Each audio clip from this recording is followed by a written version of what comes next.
Instead you escaped to God knows where and left the two of them to rot. Tamura, you really think you would have made a difference? 20 brats with mastery over their own quirks along with several top heroes including Endeavor, Beast Genist, Gang Orca and Miruko. All you would have done is give the brat more targets to defend. Spinner, you don't know that. We could have. Tamura, could have what? Spinner, could have. Tamura, that's what I thought. Defo, how is it you are aware which pros came after you left? Tamura, you're not the only one who had access to a camera, sensei. Afo, Tamura, you of all people should know the limitations of Izuku's power. You should know his likelihood of making it out of the situation. Tamura, his power wasn't enough? Well, maybe if you hadn't modified his all-for-one, he would have been able to take them down easily. AFO flinches hearing Tamura say that whereas everyone else just looks confused. Twice. Modified? Rin, what is he talking about? Defo, how do you know of that? Tamura, you didn't tell them, did you? Sensei was afraid the brat wouldn't be able to handle a mass amount of quirks, so he had the doctor make adjustments to his all-for-one so that he couldn't steal quirks easily. Hino, is that really true? Defo, it was for his own good. Tamura, his own good, eh? What do you all think this is? Do you consider us friends, party members, a family? From the very beginning, I thought of you as nothing more than tools to further the cause of the League. And what's wrong with sacrificing a tool or two? Especially one that's on the verge of breaking. Magna, how can you say that? You two grew up together as kids, right? You're practically brothers. Tamura, so you believe that too. It's almost laughable. Trust me, none of you know the real truth. Dabi, the real truth? What are you talking about? Tamura, I've spoken enough truths for today. Maybe Sensei will tell you one day. Hino, is there something about Hizu you aren't telling us? Defo, that's not for you to know. Back to the matter at hand, Tamura, for your betrayal of the League, your punishment will be severe. Tamura, betrayal? All I did was remove a potentially hazardous element before it did damage to the League. And it's not as if we lost any of our actual firepower. Watch, if you'll just let Kurogiri go, I'll show you. Hino looks to AFO waiting for a sign of confirmation. After a short moment, AFO gives a nod. Hino begrudgingly dissipates his barrier and releases Kurogiri. Kurogiri stands up and transforms himself into a portal. Tamura snaps his fingers and the sound of footsteps can be heard on the other side of the portal. To everyone's surprise, a figure appearing to be Izuku walks in. Rin, Zizuzu. Compress, is it really him? Tamura, it is. Or rather a clone I had twice make yesterday. Dabi, you freaking monochrome clown. You were in on this. Twice. No, I swear. I just thought he was gay and needed a way to relieve some stress. Tamura, this clone was made locked into the brat soldier state. He's completely void of emotions and follows every order to the letter. He's the ultimate soldier the original was always meant to be. He has no bonds to hold him back. Tamura, you yourself wanted this, sensei. And he would have become this, but you got attached. Did you think of him as your brother? Or perhaps something else? You grew soft. And don't think you can threaten me with death. We both know you need me. Defo, lower the gun. Rin, are you seriously going to let him go scot-free after everything he's? Defo, I said lower the gun. Rin flinches and her gun starts shaking in her hands. She lowers her head and angrily tosses the gun to the side. Defo, one more question, what is it you hope to gain by locking yourself out of Izuku's order system? You modulated your voice to sound like mine and sent Izuku that last order after all. Tamura, I'm not putting all of my cards on the table yet. I'm going to my room. Try not to wake me. Tamura says as he exits the bar and enters the hallway to the living quarters. Hino, are we supposed to act like everything's back to normal? Because no matter what, there's no way I can forgive him after what he's done. Defo, nothing will be the same from now on. Tamura can longer be trusted. Dabi, you'll be in charge of the assault squad until we rescue Izuku and Toga. I want you to monitor Tamura as well. Dabi, got it? AFO, at this point, the heroes have probably hacked into the tracker in Izuku's eye. If we go to rescue him now, we'll be leading them straight to us. We need to wait until an opportunity presents itself. Rin, Toga, Zuzu. Meanwhile, at UA Hero Academia Medbay, the bandaged-up teachers of UA along with the 4 pro heroes can be seen waiting in the medbay. Endeavor, I'll ask again, who's this skinny fellow and why was he at USJ? Nizu, like I said, he's a member of our staff. He was helping deal with Hero. Best Jeanist. Is this really the time for you to be suspicious about some old man? All Might, I'm not that old. Midnight, how are you feeling, Vlad? Vlad? Terrible. I can't believe my quirk was actually stolen. Hell, I can't believe it's actually possible to do something like that. Nizu, there are plenty people out there with dangerous and unique quirks such as this one. Let this serve as a wake-up call. Best Jeanist. In any event, this makes his string of assaults on heroes understandable now. He'd been killing heroes and stealing their quirks. Present Mike, he's been around for a year though, right? I'd expect him to be unstoppable if he just absorbed quirks non-stop. Hounddog Gur. Power Loader.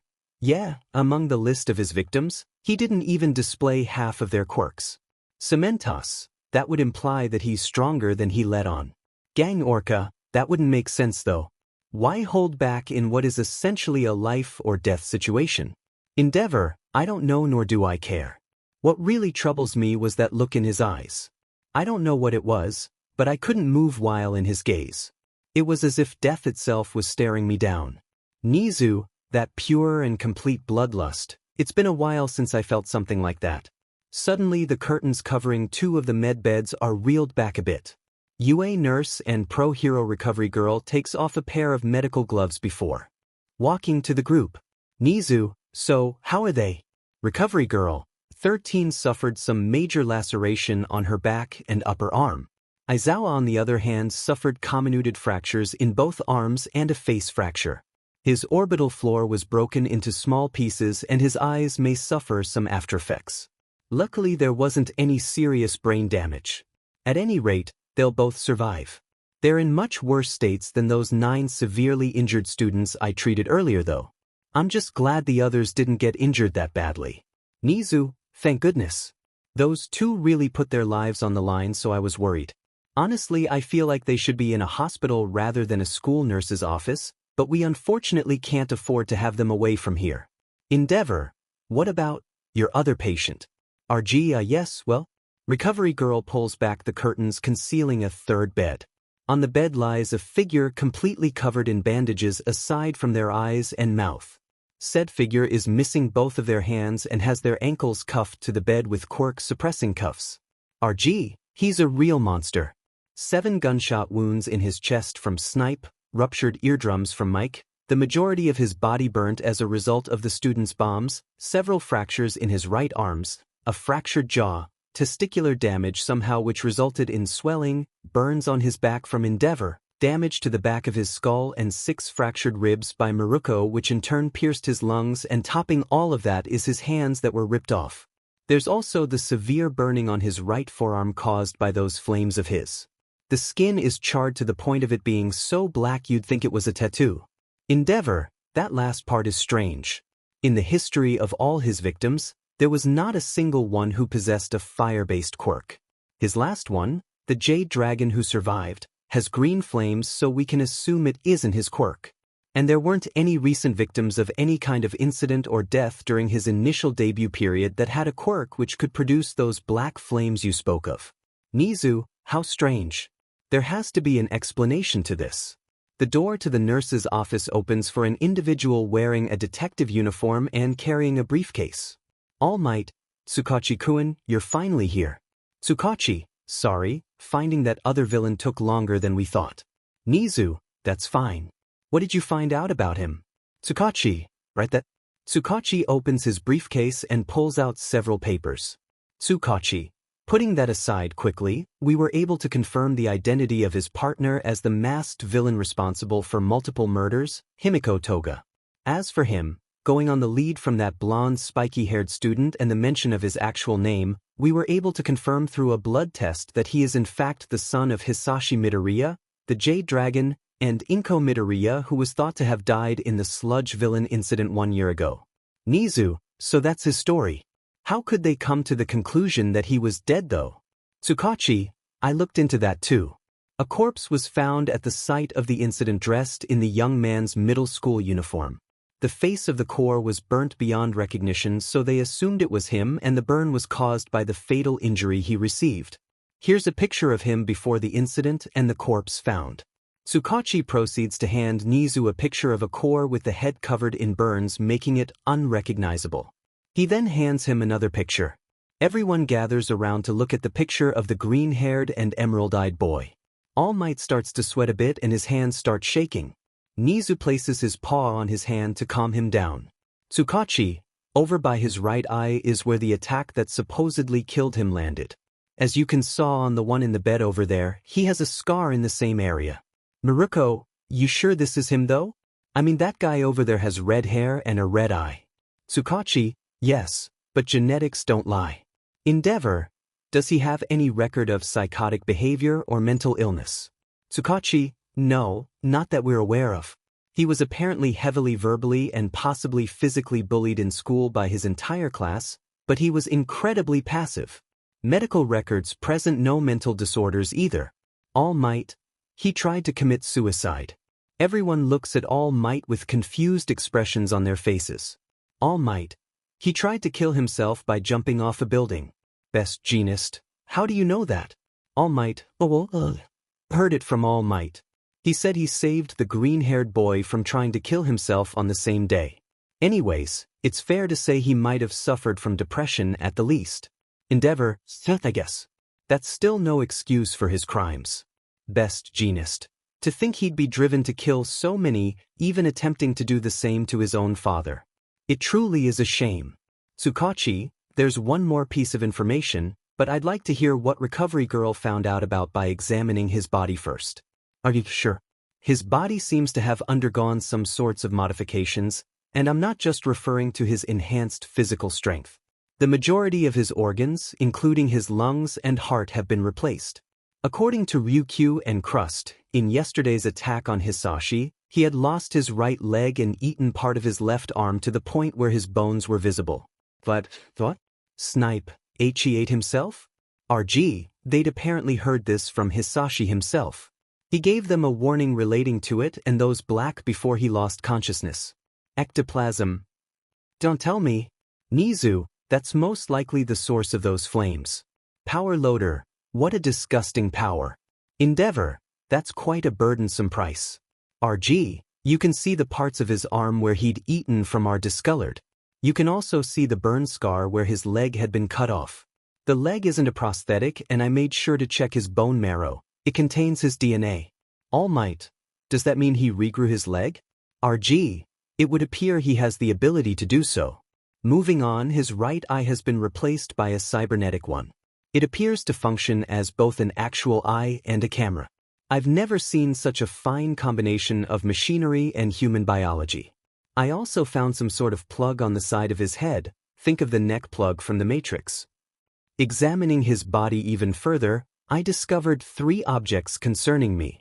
Recovery Girl reaches into her pocket and pulls out a small disc-shaped object about the size of a pea. RG, this was found on his neck.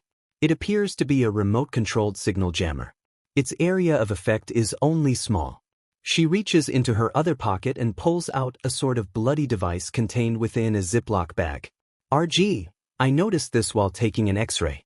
I used a scalpel and made an incision on his scalp so I could find out what it was.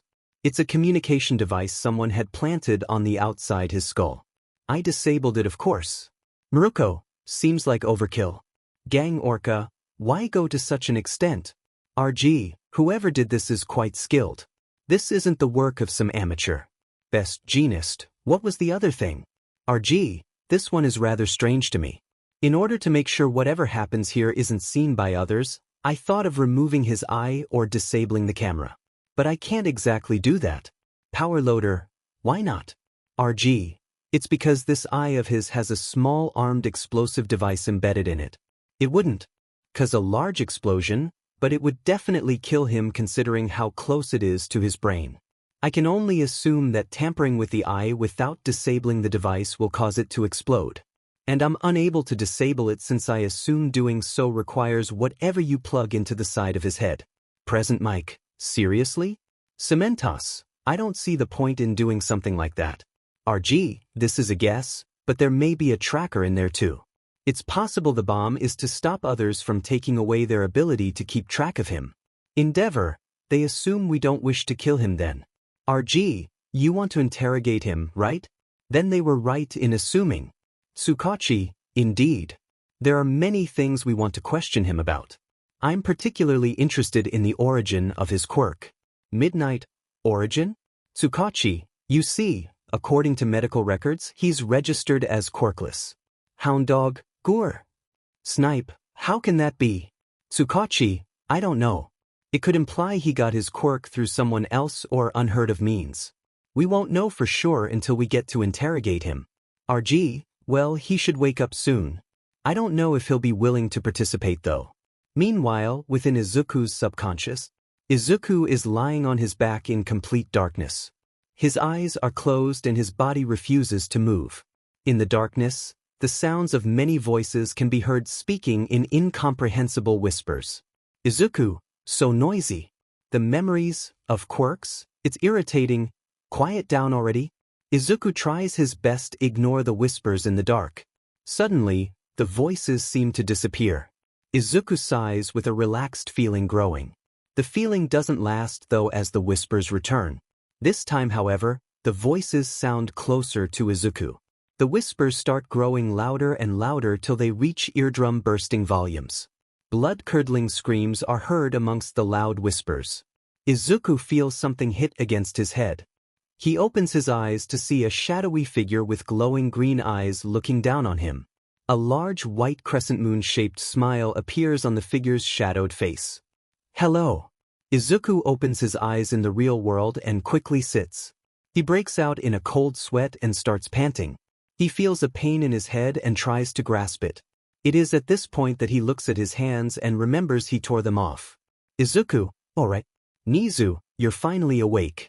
Izuku looks around to find the UA staff as well as the 4 pro heroes and Tsukachi. He immediately tries to get up into a fighting stance but falls back down due to his ankles being chained to the bed. Nizu, you're not exactly in a good position to fight, you know. That is unless you plan to rip off your feet as well. Izuku, where is Himiko? Nizu, calm down. We'll tell you about her soon. First, we want to ask you some questions. Izuku, I will not say anything until you bring me my Himiko. Izuku says as he sticks his tongue out and starts biting down on it so it starts bleeding a bit. Izuku, bring me my Himiko or kiss any information you want to get out of me goodbye. Nizu, well, aren't you a stubborn one? We won't be able to get any information out of a dead man. Endeavor, do you mind? Endeavor, fine. Endeavor walks out of the room leaving Izuku with the others. After a few minutes, Toga bursts through the doors with tears in her eyes. Toga, crying Izuku. Izuku, Himiko. Toga leaps forward and Izuku catches her in a hug. She kisses him and they hug each other tightly as tears form in the corner of Izuku's left eye. All Might coughs up blood. Power loader, kids these days. RG, quite passionate, these two youths. Nizu, the him. Izuku and Toga break away from their moment. Izuku turns to face the heroes and Toga sits next to him while holding his arm. Izuku, now, what is it you want from me? Nizu, like I said, we wish to ask you a few questions. Before we do though, Vlad stands up and walks up in front of Izuku. Vlad, gimme back my damn quirk. Izuku, well I'd do that. That is if I still had my effing hands of course. Gang Orca, we know you can regenerate your limbs somehow. Nizu, and we'll let you do so, on the condition that you don't try anything. Izuku shifts his gaze onto Toga. She meets his gaze and simply gives him a nod. Izuku, fine then. I won't try anything, just take off these shackles. Nizu nods at midnight. She gets up and walks towards the foot of Izuku's bed. Using a small key, she unlocks his cuffs. Himiko proceeds to unwrap the bandages around Izuku's arms. Izuku proceeds to transform both his arms into tentacles ending in stumps. Snipe points and cocks his gun at Izuku. Snipe, what do you think you're doing?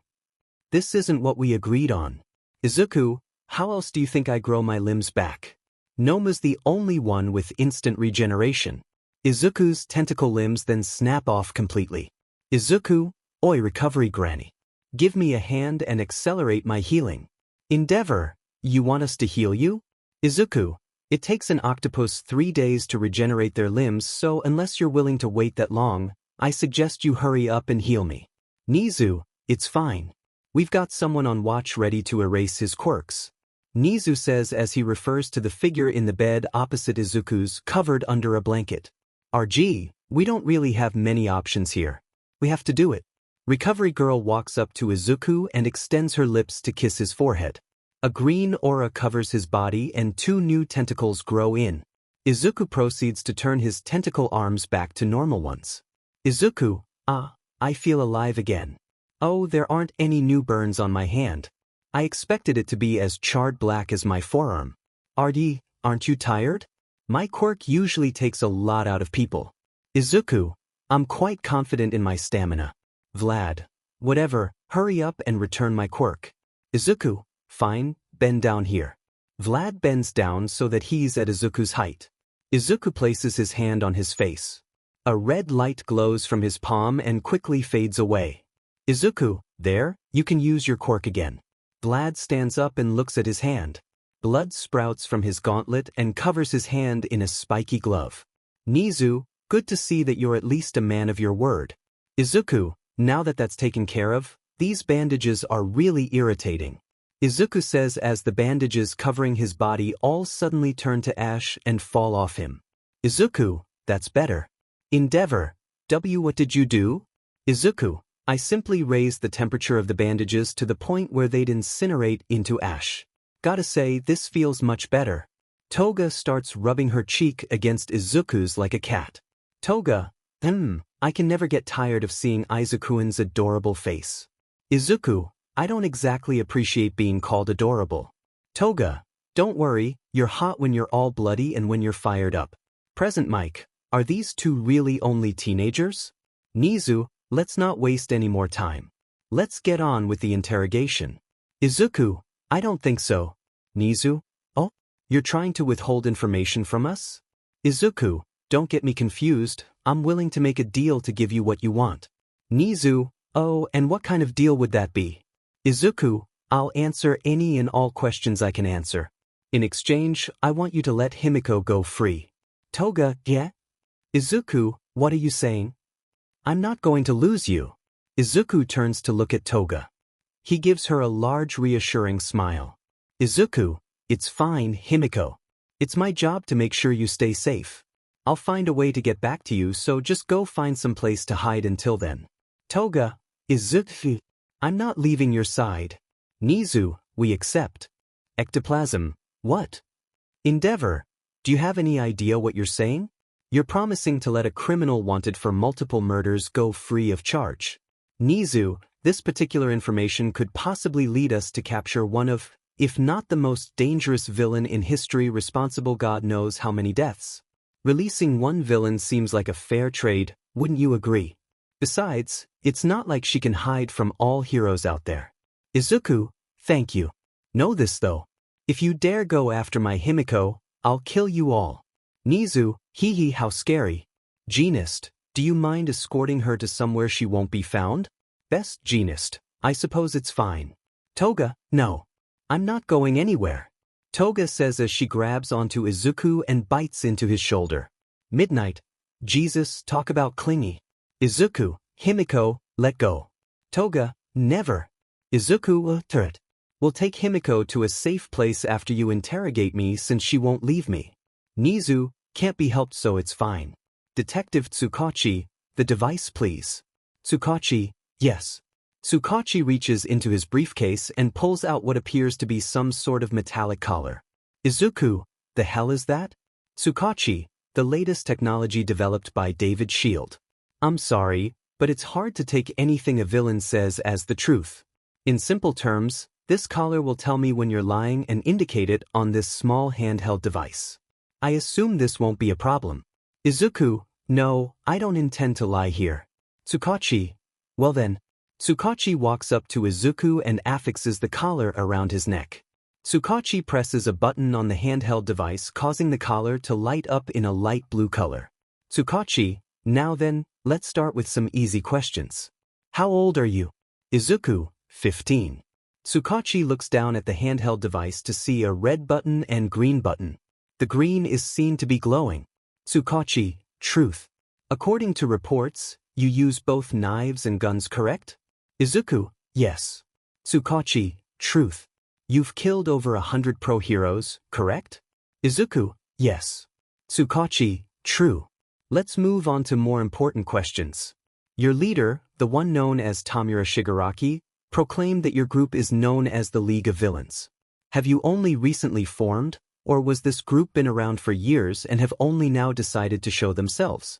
Izuku, I cannot say. The green button lights up much to the surprise Nizu, Endeavor and Tsukachi. Tsukachi, truth. Do you genuinely not know, or are you withholding information? Izuku, I cannot say. Tsukachi, truth again. Are you yourself new to the league or have you been there since the beginning? Izuku, I cannot say. Endeavor, oi, quit screwing with us. We had a deal. Izuku, and I'm fulfilling my end of the deal. I promised to answer anything I could answer. Toga, it's not his fault. His quirk stops him from revealing information. Tsukachi, his quirk? Nizu, perhaps we should inquire about those first then. Tsukachi, right? Go ahead and list off the quirks you have and the victims associated with them. Izuku looks at Tsukachi with a blank expression on his face. He then holds his arm out to the side.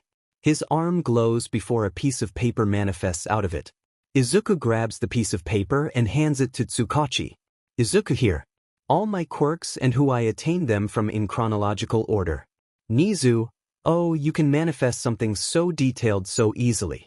Tsukachi, Nizu, take a look at this. Nizu, Tsukachi and Endeavor gather around to look at the piece of paper. Nizu, oh, I see what you mean. Endeavor, 32 quirks. Most of these are the quirks of heroes while others are quirks from random thugs. Nizu, disregarding that one quirk in particular is missing, there are a few that strike me as odd. This quirk, Material Shift, doesn't have a victim associated with it. But we know for a fact that that quirk belongs to the underground quirk dealer, Water. Is perhaps the reason you have his quirk but don't consider him to be a victim, is because he's alive and you two are allied with each other? Izuku, I cannot say. Nizu, is that so? Well then what about this quirk, Limitless? It also has no victim. What does it do? Izuku, it gives me a limitless lifespan. I'm essentially immortal. Endeavor, that doesn't mean you can't be killed. Nizu, any particular reason this one has no victim? Izuku, I cannot say. Nizu, I see. What about this one, Soldier? This one simply says unknown. Izuku, I am unaware of the origin of that quirk. Endeavor, what does it do? Toga, it removes his emotions and turns him into a soldier who follows orders to the letter no matter what. Nizu, oh, so that was the soldier we fought against. Curious, could you perhaps show it to us? Izuku, Himiko. Toga, I really don't like Hiro, but I guess just this once is fine. Wake up, Hiro. Izuku closes his eyes expecting to switch out. They shoot open however as he feels nothing. Izuku, what's going on? It's not working. Toga, really? Nizu, has this never happened before? Toga, no, never. Izuku, damn it. What's happening? Izuku's finger turned black and red. This causes the teachers and heroes to get on guard. Izuku however stabs his fingers into his chest. Izuku, forced quirk activation. Soldier. Izuku's body pulsates and he grits his teeth. Still feeling nothing, Izuku pulls out his now bloody fingers. Izuku, still nothing, damn it. Toga, pinch, don't go injuring yourself again. Izuku, sorry. But I don't get why it's not working. First soul fire and now this, what's going on with me? Nizu, seems you can't use it now, that's a shame. Toga, you can still give him orders even like this though. Nizu, can I? Toga, yeah, but only if someone registers you as a superior. Izuku, you wanna try me, rat? Nizu, hee hee, I don't believe there's any point in me doing that since you're going to Tartarus. Tsukachi. Question, you listed here the quirk, Soul Fire, as original. Izuku, yes. Tsukachi, would you then say that you weren't born quirkless? Izuku, yes. Tsukachi looks down at the handheld device to see that the green light was glowing. Tsukachi, T-Truth. Endeavor, whisper what's going on. RG, whisper this is going against the medical record. Midnight, whisper maybe there was a mistake of sorts. Best Genist. Whisper or maybe there's something the Jade Dragon has been hiding. Tsukachi, could you go into detail about your quirk? Izuku, the quirk was formed from the combination of my original quirk which I dubbed Soul Battery and some random fire quirk. My original quirk, Soul Battery, would increase the power of another's quirk for the cost of my life force. Now that it's become Soul Fire, I should allow me to convert my life force into fuel for powerful flames. But, Nizu, but? Toga, Izukuin? Izuku, but nothing. Tsukachi, I suppose we can leave it at that. I'm going to ask a few questions about you personally. Izuku, okay. Tsukachi, for your education, you attended Aldra Junior High, yes? Izuku, no, I never attended junior high or any other educational facility. Tsukachi looks down at the device to see both buttons lit up. Tsukachi, Nizu, what's wrong? Tsukachi, both buttons lit up. Endeavor, what? Izuku, oh, is your device broken? Tsukachi, interesting. Tell me, are you familiar with a Katsumi Bakugo? Izuku clutches his head as he feels a sharp pain. Toga, Izuku, I'm fine. And no, I don't know a Katsumi Bakugo. Tsukachi, same result. Do you know the names of your parents? Izuku, I don't. Tsukachi, again. Nizu, this is quite strange. Endeavor, but what does it mean? Tsukachi, let me rephrase that. Do you have a family? Izuku, I have no family. Tsukachi, oh? That one was just a lie. Izuku's eyes widen and he breaks out in a cold sweat. Toga, Izukuin? Nizu, I thought you had no intention of lying. Tsukachi, you're hiding something, aren't you? Izuku, that question isn't important here. You've no reason to pester me about something like that. Nizu, that question seems to have made you agitated quite a bit. But, fair enough, we'll stop with that one. Tsukachi, tell me, where were you brought up as a child? Izuku, on the streets. I was an abandoned child. Tsukachi, double light again. How did you lose your eye? Izuku, I got caught in the crossfire between hot ass over here and some other villain as a child and lost my eye. Nizu, really? Do you have any memory of this endeavor? Endeavor, I think I'd remember almost killing a child. Tsukachi, doesn't matter if you remember. It's double lights too. Vlad, anyone else following what they're saying? Maruko, I stopped listening a while ago. Tsukachi, Nizu, Endeavor, Tashinori, can I talk to you three outside? Nizu, sure. Excuse us. The four of them exit the room leaving Izuku and Toga with the others. Nizu, so what do you think? Tsukachi, something definitely isn't right here. The questions which we ourselves already know the answers to seem to produce two correct answers from him. Endeavor, that shouldn't be possible. The answer should be recognized as either a lie or a truth. All Might, what do you think it means?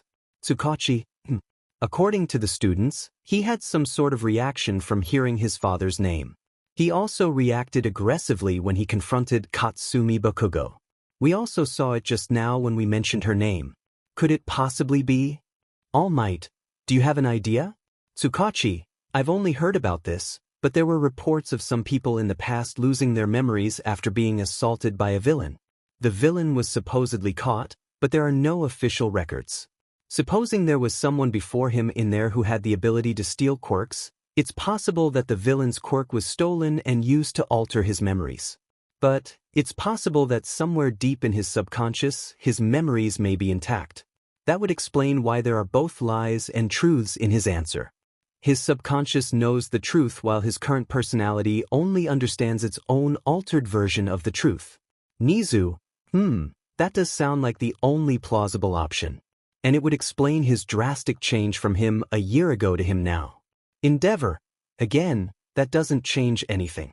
Even if his memories had been altered to make him side against the hero society, and even if he had been ordered to kill hundreds, it doesn't change the fact that he's killed literal hundreds of people. He deserves punishment. He can't just be left off the hook. Nizu, I agree. His power is still dangerous. Manipulated or not, he still has to face the consequences and be restrained for the safety of everyone. Tsukachi, agreed. There's no point in questioning him any further since he won't yield us any more information. Let's just arrest him and deal with his partner. All Might? Excuse me. Tsukachi, you're... Meanwhile, inside the nurse's office. Present Mike. Do you have to do that? Mike says as he refers to Toga, who's biting into Izuku's neck. Toga, if I let go, you're just gonna separate us. Besides, I'm hungry and Izuku's blood is so tasty. Gang Orca, I pray to God that this isn't a thing that regular high school kids are into. Izuku, anybody got any candy or something? I'm feeling a bit lightheaded. Vlad, we ain't got no candy to spare for villains. Izuku, how mean. Just then, Nizu and the others walk in through the door. Izuku, oi, how long do you plan on keeping me here? I answered your questions, so hurry up and get it over with. Nizu, no need to be impatient, we'll be getting to that soon. Tsukachi, before we do though, we have someone here to see you off. We figured she at least deserves to see you once after the police informed her you were alive. Tsukachi steps aside and Izuku widens his eyes. In front of him stood a green-haired woman holding something in her hands. Izuku begins hyperventilating and his heart starts beating faster. My God, it really is you, Izuku? I'm sorry, Izuku. Izuku can't say anything and can only sit there in a sort of panic state, much to the notice of the others. Crying, my sweet little Izuku? The woman says as she runs up to Izuku and pulls him into a hug with her one arm. Izuku's body starts locking up and his mind starts going blank. Toga, Izukuin? Not again. Snap out of it. Toga says as she grabs Izuku by the face and makes him look at her. Izuku looks her in the eyes and seems to calm down and regain his senses a bit. He pushes himself away from the woman in front of him and backs away. Izuku, stay away from me. Izuku? What's wrong? Don't you recognize me? Izuku, I don't know who the hell you are, but you're giving me the same feeling that dragon gave me. Izuku, it's me, Inko, your mother. Izuku, am I mom? Toga? Izukuin, is she really your mom? Izuku, thigh. Tsukachi, what's the matter? You seem confused. Oh, that's right, you said you were an orphan. I guess you weren't expecting to have a mother. Izuku, of course I have a mother. It's basic human biology, but that doesn't change a damn thing. Inko, orphan? Izuku, what are talking about? You're Mai and Hisashi's son. Toga, Izuku is the Jade Dragon's son? Izuku, even if I am, I don't care about either of you. I've long since grown past the need for parents. Don't think that I'll just accept the both of you because we share blood. I would rather, huh? Izuku looks at the thing wrapped in a blanket that Inko is holding in her hands. She notices him looking and unwraps the blanket to reveal a small green-haired and emerald-eyed infant. Inko, you didn't get a chance to meet her. She was born nearly a year after we thought you died. Her name is Aizu. Izuku looks at the green-haired infant who looks at him with a blank expression that matches his own. Toga, oh my God, she's so cute. It's like looking at a little Izukuin. And her cheeks look so squishable. Midnight, don't you dare touch that child. Tsukachi, Mrs. Midoriya, if I may. There's something I should tell you. Inko looks at Tsukachi, who's leaning against the door. She turns back to look at Izuku for a moment before walking up to Tsukachi. Tsukachi, I'm sorry ma'am, but that person sitting there isn't your son. Inko, what do you mean? Tsukachi, after questioning him and discussing with Nizu and Endeavor, we came to the conclusion that his memories had been altered by an unknown individual. This person has no memories of his old life or memories of you and your husband as his parents. He believes he was abandoned and raised on the streets. He's a merciless monster who kills on command. Inko, no, that can't be true. Tsukachi, I'm afraid it is. Even if the real him remains somewhere in there, we don't know how to bring him back. And his crimes cannot be excused. I suggest you use the time you have now to say, where's your child? Inko, huh? Inko looks down to see that Aizu had been replaced by a blanket folded in the shape of a baby. Inko, Aizu, Vlad, release the child. Midnight, let go of her, you crazy vampire. Midnight and Vlad yell as they refer to Toga, who is holding Aizu. Toga, you're so adorable. Upsy daisy. Toga says as she lifts Aizu up in the air and lets go of her for a second. She catches her and repeats the process a few times until Aizu smiles and giggles. Toga, my heart's melting. Look at her, isn't she adorable, Izuku?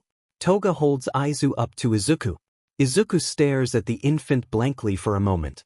He slowly moves his finger closer to her and pokes her on the nose. She giggles and grabs his finger. Izuku blushes and turns his head away from her. Toga, come on Izuku, you have to look. Izuku, I can't handle kids. Toga, geez, our kids are probably gonna look like her, so you need to get some practice in for the future.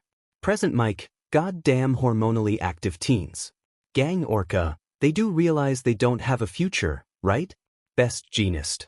I suggest you return the baby before we take her from you by force. Toga, no, I want to hold on to her a little longer. Izuku, Himiko. Toga, alright, fine. Bye-bye little Aizu-chan. Toga hands the baby to Recovery Girl, who hands her to Inko. Inko walks up to Izuku and looks him directly in the eyes. Inko, Izuku, please tell me the truth. Do you really not feel anything when you look at me? Do you really not remember me or your father? Izuku looks at Inko with a blank face. He closes his eyes and sighs before looking back at her with a glare. Izuku, I have no memories of either of you. I couldn't care less for the two of you. It wouldn't mean anything to me if the both of you got killed. Inko, Izuku, crying I see. If that's how you feel then that's fine by me. I just want you to know, smile I'm so happy that you're alive. The image of Hisashi suddenly flashes in Izuku's mind. He can feel his heart beating faster and he has a distraught look on his face. Before everyone's eyes, tears start flooding from Izuku's left eye. Izuku notices this and punches himself hard in the face to stop the tears. Nizu, are you going to tell her about the collar? Tsukachi, once this is all over. Anyways, Mrs. Midoriya, you've said your goodbyes. It's time. Inko. Okay. Endeavor, get up, brat. We're ending this. Izuku, yeah, whatever. Toga, and Ao. Izuku, Himiko, let go. Toga, never. Izuku, you have to. Are you referring to me? Best Genist. I find it more worrisome that you immediately recognized that he was talking about you. Izuku, hurry up and put Himiko to sleep. I don't care if you put me to sleep too. Midnight, you little fine, but that's only so we can end this madness. Nizu, well, I suppose this is the end of the hero killer, hero. Farewell. Midnight grabs the thin cloth covering her body. She is about to rip it until her hand is grabbed by someone else. All Might, wait just a moment. Tsukachi, Nizu, oh, Endeavor, what is the meaning of this, old man? All Might, there's something I'd like to confirm before you take him away. Could you please grant me a minute or two to do that? Endeavor, if you wanted to do that, then you should have asked while we were interrogating him. I don't give damn about what you need to know. Nizu, it's okay. I'll allow it. Endeavor, hey Ret. Nizu, but only because it's you. All Might, thank you. One more thing, can you please leave me alone with him? What I'm about to discuss with him here cannot by any means be heard by another person or leave this room. Nizu, you'll be speaking about him, won't you? That's understandable. The world isn't ready for that. Endeavor, what are you talking about? Nizu, you'll learn about it soon enough. Come on, let's give them some privacy. Aizawa and 13 won't wake up for a while, so there's no need to worry about them. Nizu says as he walks towards the door. He stops however to turn around and look at All Might. Nizu, be careful though. He's still a deadly villain. Nizu walks out the door. Izuku, Himiko, you go with them. You probably shouldn't hear this either. Toga, I already said it to you, I'm not leaving you. Izuku smiles and grabs Toga's hand. Her entire body apart from her head gets crystallized. Toga, hey, what the? Izuku, that should keep her immobile. Take her and get out. Toga! Wait, no. Izuku, stop. Toga screams as she gets carried away by Hound Dog. Everyone follows through the door and leaves All Might and Izuku alone. Izuku looks at the skinny fellow before him with a confident smile. Izuku, now then, what is it you want from me, All Might? All Might, so you are already aware of who I really am. Izuku, I must admit, it's quite pleasant to see the #1 hero brought down to this pitiful form. If only the world could see you now. All Might, please answer me, is he still alive? All for one? Izuku, I cannot say. All Might, what is he planning? Izuku, I cannot say. All Might, why did he pass on his quirk to you? What made him do this to you? Izuku, I cannot say. All Might, please tell me, what is your dream? Izuku, my dream? My only objective in life is to serve my master. What he seeks is the complete annihilation of the hero society. And I will do so by killing you and all other heroes. All Might, I see, you truly no longer are the boy I met that day. Izuku, that day? What are you talking about? All Might, that boy whose dream I shot down, who I drove to attempting suicide, who I thought died because of my mistake, is now under his control. Izuku, suicide? All Might, do you remember the last words you told me? Please let me die. I don't see any reason for me to live on. Izuku, you're crazy. All Might, and even after everything I'd said to you, you did what I couldn't. You put my own words into practice and risked your life for you, friend. Izuku, yep, definitely crazy. All Might, if only I'd been a little faster that day, if only I'd just lied to you, if only I wasn't too blind to see your true potential. So many lives wouldn't have been lost, and your life wouldn't have gone down such a path. I'm sorry, young man. Izuku, I don't know what you're talking about. You must have me confused with someone else. All Might, I know these words seem meaningless to the current you, but for the sake of the you that once was, please let me say this. All Might transforms into his muscular form. He gets down on both knees and bows down in front of Izuku. Izuku smirks and raises his finger. His fingertip glows with the light of laser. He's about to fire, but stops when he hears the sound of crying. All Might, crying, I'm sorry. Your life has become irredeemable because of my mistake. I've no right to call myself a hero. I know these words have no meaning for you, but I have to say them. I should have said this when we first had met. You can be a hero. All Might yells at the top of his lungs while shedding tears. Izuku simply looks down upon him with an unamused expression. Izuku, is that really what you had to say to me? What? Did you think hearing that would suddenly cause some sort of revelation? I'm not that weak-willed a person. All you did was waste your time and breath. All Might, I know. Izuku, now that you've said what you wanted to say, bring the others back again. The sooner I get sent to that prison, the sooner I can figure out how to break what the... All Might looks up to Izuku to see a tear dripping from his right eye. Izuku, this is impossible. I don't have tear glands in my right eye. What the hell is this? All Might, you're still in there, aren't you, young man? Please, show me a sign. Izuku, I don't know what's going on, but... Izuku is interrupted as tears start gushing forth from his eye like a faucet. Izuku, wait, this is flash flooding. But I'm not using it. The hell? All Might, he's still alive. The real you is still alive. Young man, if you can hear me, I'll find a way to save you, I promise. Izuku, you freaking madman. Get the hell back. All Might, I can't let them take you away yet. I need more time. All Might says as he bites down on his index finger, causing it to bleed. Izuku, wait, what are you? All Might, I already decided it had to be you, so I have no regret about this. All Might thrusts his bloody finger into one of the holes in Izuku's chest made by his own fingers.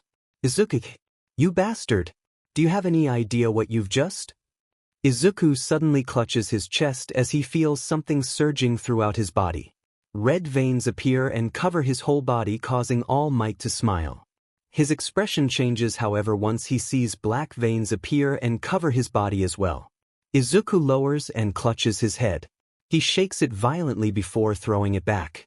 He lets out an ear-deafening yell and some type of power discharges from his body like an electrical storm. All Might transforms back into his skinny form and coughs up blood from the shock. The power shatters the windows of the room and blasts the sliding door apart from the wall. The others come rushing in to see what's happening. Endeavor, what's going on? Miruko, whoa, what the hell is this? Toga and Inko, Izuku. Nizu, this power, you didn't. Best Genist. He didn't show this type of power in the previous fight. Toga, he's in pain, do something. Present Mike, then tell us how to stop it. Toga, I don't know, I've never seen this before. Izuku's power continues rising and the others worry on how to stop it. Suddenly the veins covering Izuku's body disappear and he passes out. At the same moment, Toga's body uncrystallizes. Geez, I can't even catch some sleep here. Everyone looks to the bed opposite Izuku's to see a mummified Eraserhead sitting up in the bed with his eyes open. Midnight, Aizawa. Present Mike, you really saved our skins there. Aizawa, Mike, what's going on here? Why is he here? Nizu, we'll fill you in on it later. Right now, there's something much more serious at hand. Toga, Izuku. Toga breaks away from Hound Dog and runs up to Izuku. She places her ear against his chest to listen for a heartbeat. Toga, oh, thank God he's alive. Endeavor, what happened in here, old man? All Might, I don't know. That sudden surge appeared out of nowhere. I'm just glad Aizawa. All Might is interrupted as he feels Nizu pull on his arm. His beady eyes look seriously upon him. Nizu, we need to talk. Nizu drags All Might out of the room and steps outside with him. He sits down on a bench and All Might stands in front of him. Nizu, you understand why I called you out, don't you? All Might, yes. Nizu, you are aware of your position as the symbol of peace, correct? All Might, yes. Nizu, then you should be aware of the massive danger to the world that you've just created. All Might, Weiss. Nizu, what could you possibly have been thinking? You of all people know that All for One has been trying to obtain one for all who knows how many decades now. What you've done just now has practically handed it to him on a silver platter. All Might, I know, but this child can still be saved. I knew that had I simply asked you to be lenient with him, you would have denied me and sent him to Tartarus. Nizu, over 100 deaths are the result of this child alone with the power he attained through All for One. Now you've given him power capable of surpassing your own. Do you think the world can possibly survive the combined power of those two quirks combined? And if he manages to get back to All for One, death is all but certain. You may be the symbol of peace, but you've single-handedly shifted the balance of power to villainous side. All Might, please hear me out. The day I met that child, I berated his dream of becoming a hero and warned him of the sacrifices they should be willing to make. Yet he risked life to save his friend. He jumped in while I only stood there and watched. I believe that child has even greater potential as a hero than me. Nizu, you seem to have forgotten that he is no longer that same child. He has lost his humanity and become a killing machine. He tried to kill his own father for God's sake. You are a teacher now. You should be aware of the danger he put your students in. Yet now, you've endangered their safety once again and at an even greater risk. All Might, I am aware that I am not fit to be called a teacher, let alone a hero. But I truly believe this is a chance we cannot turn down. With this child, we can turn All for One into a force for good.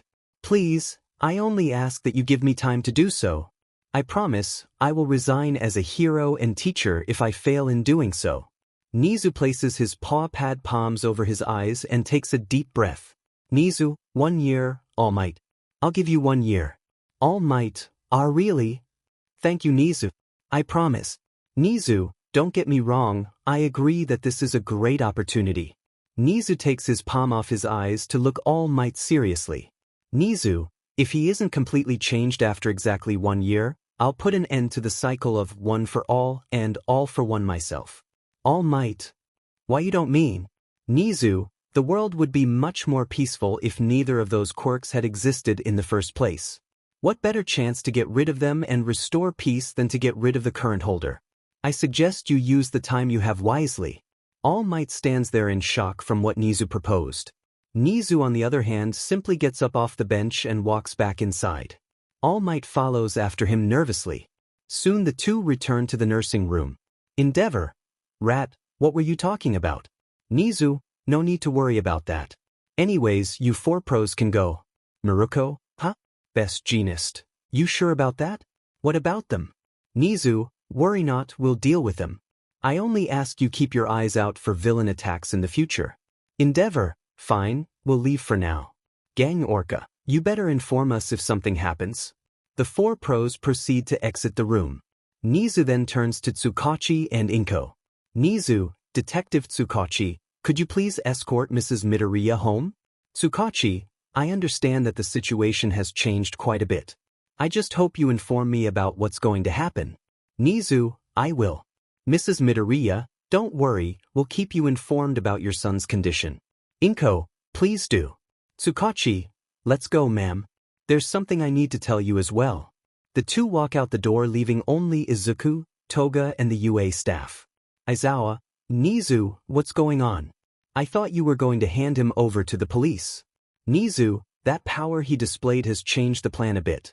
After speaking with All Might, I decided on the new course of action we should take. Toga, wait, that guy's All Might? Nizu, I figured you would have known considering your partner there knew. Anyways, you said before that he can take orders in his normal state as long as you're registered as a superior, right? Is he still able to receive them while he's unconscious? Toga, well, yeah, I only tried it once, but it seemed to work. Nizu, good. I want you to register myself, Principal Nizu, Eraserhead Aizawa Shota and All Might as superiors. Toga, why should I? Nizu, let me remind you that the only reason you two are still together is because I feel like it. I could separate you two and send him to the depths of Tartarus or much worse if I wanted to. Do you understand? Toga, why yes. Nizu, then you know what you need to do.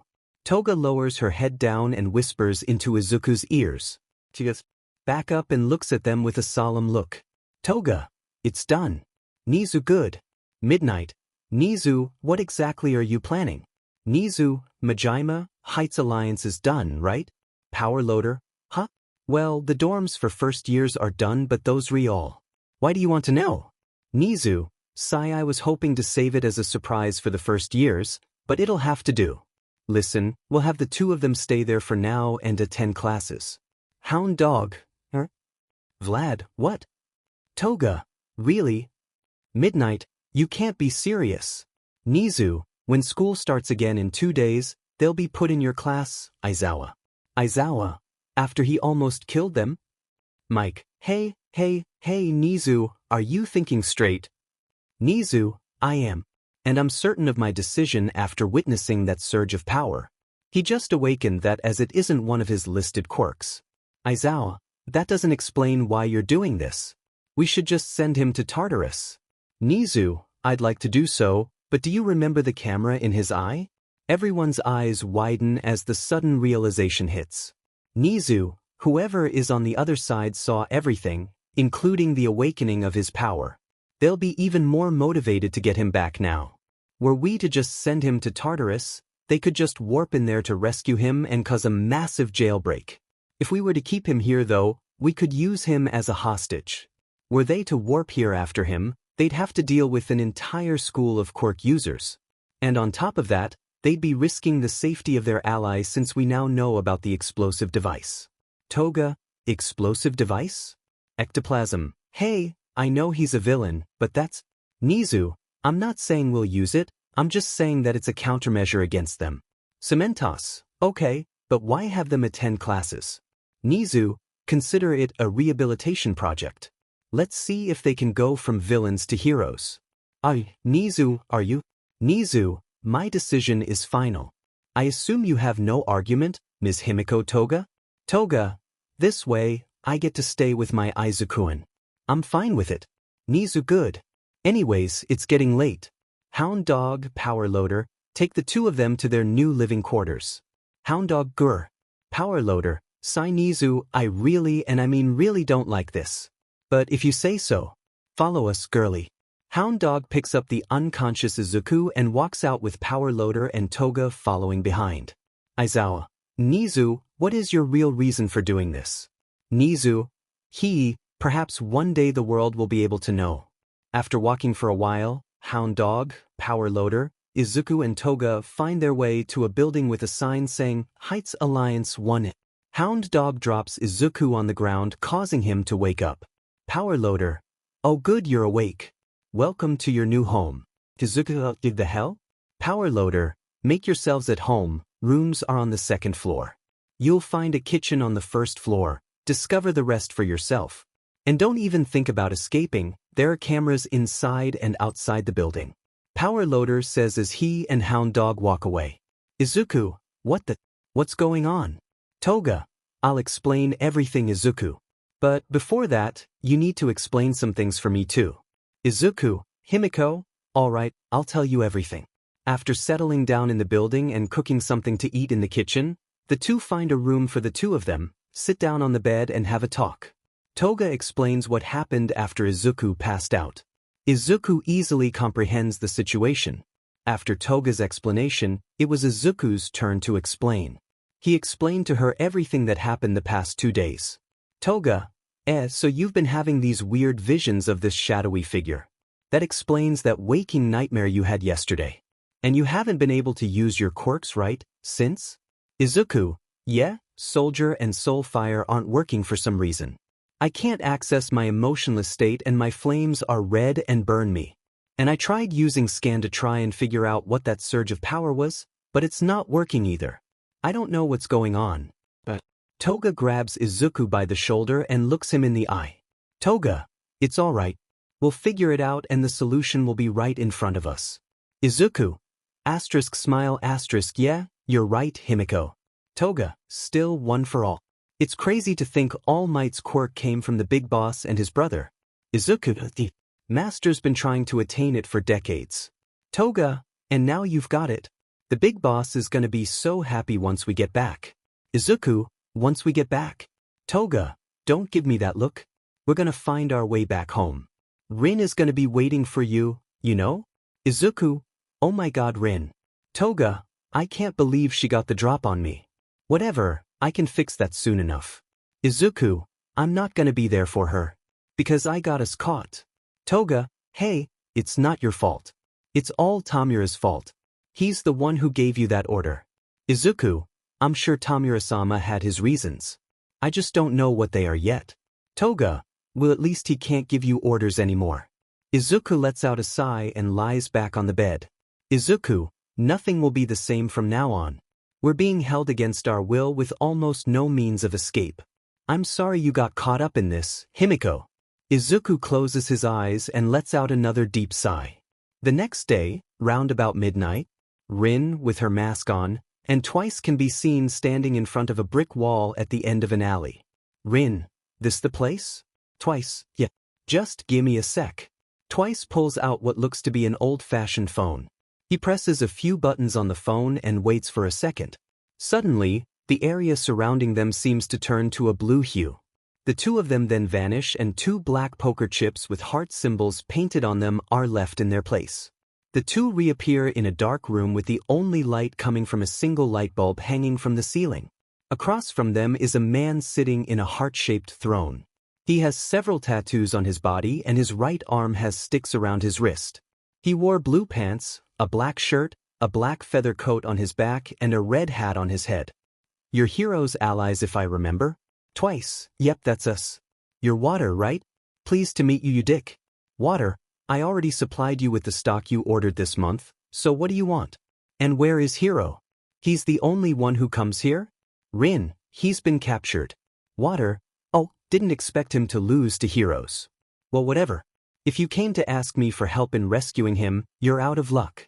I've no interest in helping clients outside of transactions. I know from Hero that you're that type of person. I came here because I want you to give me a quirk. Water, oh that I can help with. What kind of quirk are you looking for? Rin, I want a quirk that allows one to freely manipulate the effect of time on their body. Water, that's awfully specific. Why would you want, Water raises his hand and opens his palm. Suddenly, the area surrounding them gains the blue hue from earlier. Water makes a circle with his hand and raises it up to his eye. He looks to Rin and focuses his gaze. Water, oh so that's it. You're playing a risky game, you know? Rin, I don't care, just tell me if you have the quirk I'm looking for. Water, you've got an attitude. Though I'd expect it from his woman. Yeah, I've got just what you're looking for. I caught it recently and was going to offer it to your boss since he said he was looking for one similar, but Rin materializes a suitcase in her hand and holds it up to Water. She opens it up to reveal it full of gold bars. Here, take it. I've got a lot more than this, so hurry up and name your price for the quirk. Water, put that away. You'll need it for that thing inside you. I owe Hero one, so you get this for free. Rin, oh really? Water, yeah, just this once. Water widens his palm and expands the blue area. Water, shambles. Water's red hat gets switched with a white one with brown spots. The blue area disappears and he stands up. He snaps his fingers and the entire area gets lit up. This reveals the place they were in to be a massive warehouse with many other people walking around. Rin and Twice can see countless medical beds with something on each bed covered by a white tarp. Twice, Rin, this place is huge. Water, this way. Water walks through the sea of beds with Twice and Rin following behind him. Rin, are they alive? Water, if they weren't, I wouldn't be able to get quirks out of them. They're just highly sedated. Though occasionally, some of them do drop dead. Here we are. Water stops in front of a rather large medical bed. Water, this person's quirk resides within their heart. I'll have to do a few tests before the transplant. Be warned, that thing's chance of survival is extremely minuscule. Rin, no need for surgery. I still have some of Hero's power left in the tank. Rin says as she grabs the body. A red light glows from her palm and quickly fades.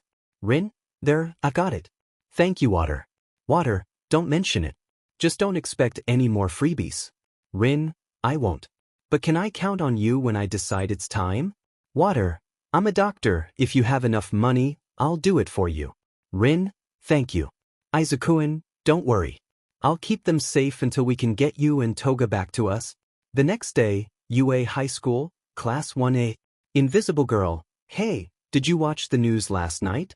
Tail Boy, Invisible Girl, did you see how everyone in class was on screen for a second? I didn't stand out at all. Octo Boy, didn't you? Tail Boy, well, it's hard to stand out like that, right? Electric Boy, the media made a huge deal out of it though. Earlobes, it only makes sense, doesn't it? The hero course that pumps out pros got attacked. Zero, that fight was crazy though. Even with the teachers, we almost didn't make it out alive. Who knows what would have happened if they weren't there? Grapist, stop it, Zero. Just thinking about it is making me wet myself. Momo, please don't, Mineta. Sato, I'm still hurting even after getting healed though. Mary, you, Koda and Shoji got hit by that crazy guy's attack, right? Momo, Ojiro, Ida, Mina and Kirishima too, right? Anyone would still be feeling that. Kirishima, yeah, he broke through my hardening like it was nothing. Momo, he almost killed all of the teachers as well. It was frightening. Mineta, thinking about him is giving me shivers. Tokoyami, you only saw him while he still had his mask on. Once it was destroyed, he became a real monster. Electric Boy, he was super scary. He ripped off his own hands. Mary, he was way more insane than that bird thing. We're just lucky he exhausted himself. Todoroki, the hero killer, hero. Despite being the one who caused the most damage not only here but in the rest of society for the past year as well, there was no mention of him in last night's news. Am I the only one who noticed that? Ida, it's quite strange. We even learned his real name yesterday. Zero, Izuku Midoriya, right? Mary, it was Bakugo who mentioned it, right? Kirishima, ever since then though she's been quiet.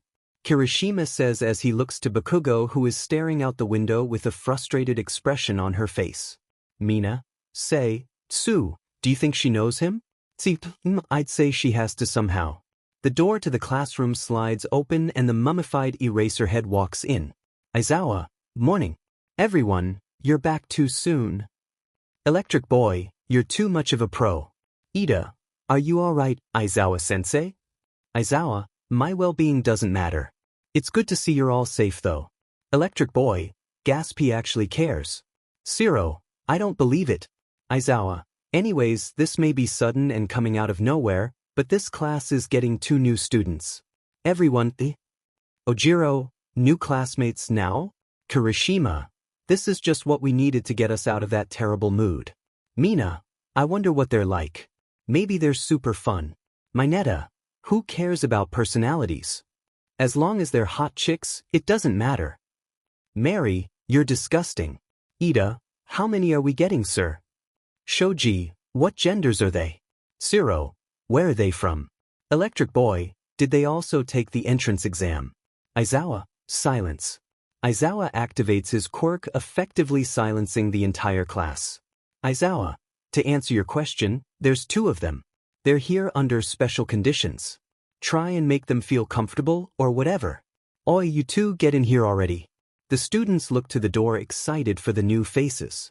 Their faces, however, go extremely pale when they see the 2 very familiar faces. Izuku wearing the school uniform, a metal collar and a bandana as an eye patch is followed by Toga wearing the girl's uniform. Bakugo along with a brown-haired girl immediately turn to look at Izuku. They both stop to face the students.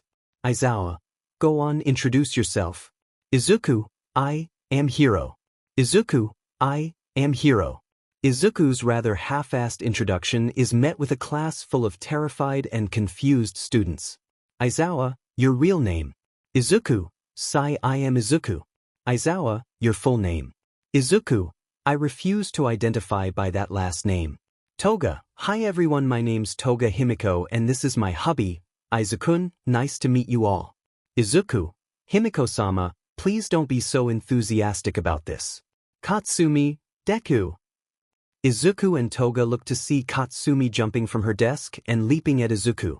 Izuku's eyebrow furrows and a vein bulges on his forehead. Using bone shift, Izuku bends his upper body backwards at a perfect 90 degrees angle. This causes Katsumi to go flying straight into the blackboard and fall to the ground. Izuku bends back up and turns to Aizawa. Izuku, you can't blame that one on me, that was self-defense and I didn't touch her. Aizawa, alright, you get a pass for that one. Bakugo, get back in your seat before I give you detention. Katsumi grunts angrily as she gets up. She gives a glare at Izuku before taking back her seat. Aizawa, good. Now how about you try and break the ice? Try saying something about yourselves.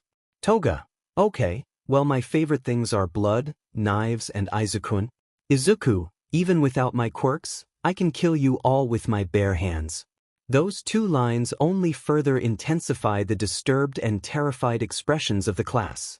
Aizawa, well that was clearly a mistake. Just go and sit down.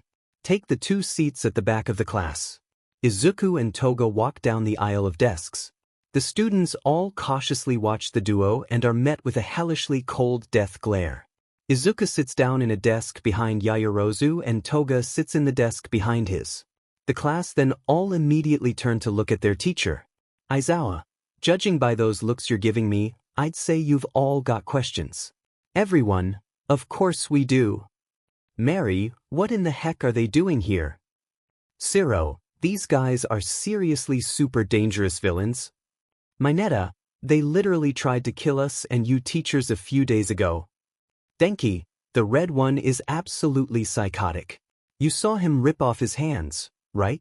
Mina, they're both wanted for the violent murders of heroes. Shouldn't they be in prison for that?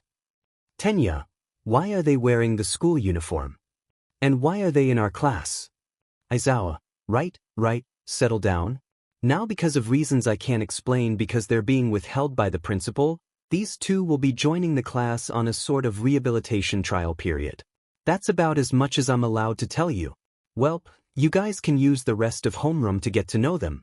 Aizawa says as he proceeds to instantly fall asleep in his chair. Everyone, sensei? With their teacher now asleep, the class feels an overwhelming sense of dread behind them. Mineta, hey, what are supposed to do now? I can feel the bloodlust behind me. Toru, they're gonna kill us, they're totally gonna kill us for revenge. Mary, stay calm, they can probably sense fear. Shoji, that's bullshit, and it's impossible to stay calm in this situation. Tsuyu, Aizawa-sensei's the only one who can stop them, and now he's asleep. Momo, alright, let's be rational. If we face them head-on, we'll be telling them we aren't afraid and they'll be less likely to attack us. The class steals their nerves and take deep breaths. At the count of 3, they all turn around to face Izuku and Toga. They're met with the sight of Izuku sleeping in his desk and Toga drinking something through a straw. Everyone, he's out cold too. Toga notices all of them staring at her and Izuku and gives them a little wave. Mineta, what do we do in this situation? They don't exactly seem intimidated. Zero. In fact, they seem rather confident to let their guard down in front of us. Toga, you guys don't have to be so cautious of us. We're not gonna bite. Mary, somehow I doubt that. Toru, okay, one of us has to approach them and show the rest of us it's safe. Mineta, pretty sure that's your job, class rep. Tenya, what? Very well then. I suppose it should be me who takes the first step in potentially dangerous situations. Tenya composes himself and starts walking robotically towards Izuku and Toga. Tenya, greetings. I am Toga. Shoo, can't you see my Izuku-kun is sleeping? Tenya, I apologize. But this is a classroom and he shouldn't be napping during school. Extremely skeptical, the rest of the class inch closer to them. Hearing them come closer, Izuku wakes up and opens his left eye. Izuku, why the hell are you bozos watching me sleep? Bunch of weirdos. Mina, you're calling us weirdos? You ripped your hands off the other day and fired lasers out of your chest like a robot. Izuku, and you look like you should be from another planet. We're both not normal, honey. Tsuyu, speaking of which, how do you have hands again? Izuku, I just grew new ones with a bit of help from recovery granny. Mineta, humans don't normally grow hands back. Izuku, pretty sure I just said I'm not normal.